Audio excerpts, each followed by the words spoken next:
क्या करूं, मैं इतनी सुंदर हूं तो। श्रीवास्तव मौसी का जब बेटा हुआ था, उन्होंने तभी ठान लिया था कि अपने बेटे के लिए सबसे सुंदर लड़की का हाथ मांग कर लाएंगी। श्रीवास्तव मौसी को भी बचपन से हीरोइन बन के रहने का बड़ा शौक था, तो बहू भी उनको हीरोइन जैसी ही चाहिए थी। एक दिन उन्होंने मिस गाजियाबाद डिम्पल से उसकी शादी करवा दी। यहाँ बस एक ही दिक्कत थी, डिम्पल को फेस मास्क बनाना तो आता था, पर आटा गूंथना नहीं आता था। बातें तो पक्की पक्की करती थी, पर रोटियां कच्ची पक्की बनाती थी। कमला बहन, मानना पड़ेगा, आप शहर की सबसे सुंदर लड़की को ब्याह कर ले आई है अपने बेटे के लिए। अब इसमें हमने तो कुछ नहीं किया भाई साहब, सब ऊपर वाले की कृपा है। जी जी, तो क्या क्या कर लेती है आपकी बहू? सब कुछ। जाओ बेटा डिम्पल, शर्मा जी के लिए थोड़ा नाश्ता पानी बना लाओ।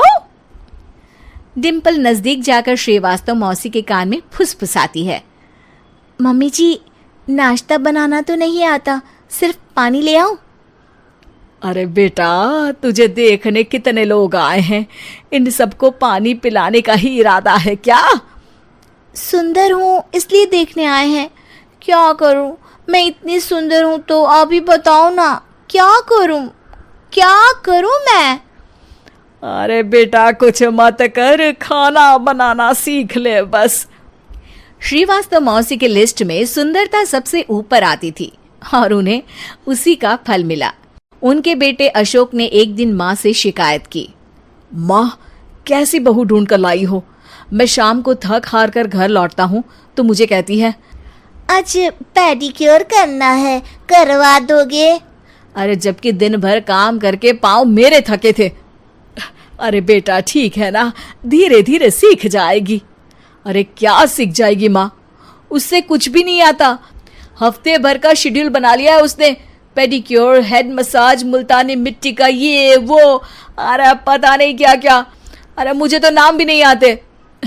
देख बेटा, खाना बनाना, सब्जी काटना, ये सब सीखा जा सकता है, पर सुंदरता नहीं सीखी जा सकती। इतनी सुंदर बहू मिली है, फिर भी तू खुश नहीं है, कैसा बेटा है तू?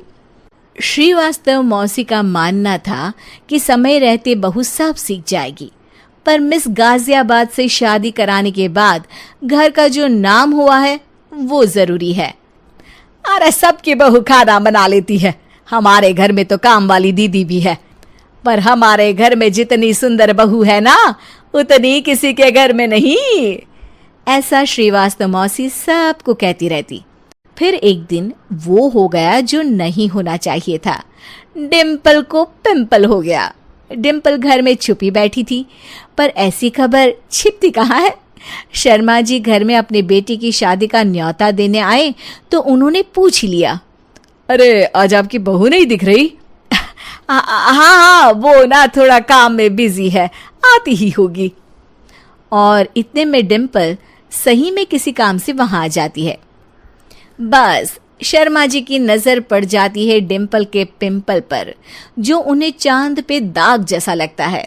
पूरे शहर में बात फैल जाती है कि डिम्पल को पिंपल हो गया है।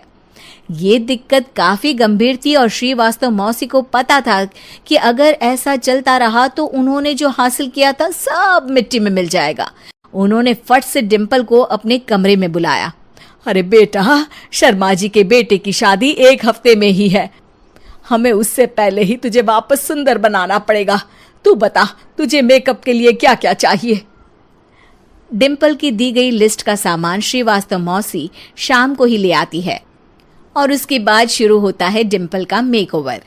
1 हफ्ते में सारे क्रीम्स पाउडर टेस्ट हो चुके हैं और डिम्पल और श्रीवास्तव मौसी रेडी हो जाते हैं शर्मा जी के बेटे की शादी के लिए। शादी के दिन डिम्पल बहुत सुंदर लग रही थी।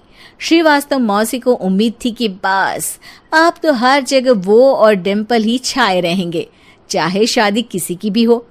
पर जब वो शादी में पहुंचते हैं तो उन्हें बाहर शर्मा जी लोगों का स्वागत करते मिलते हैं।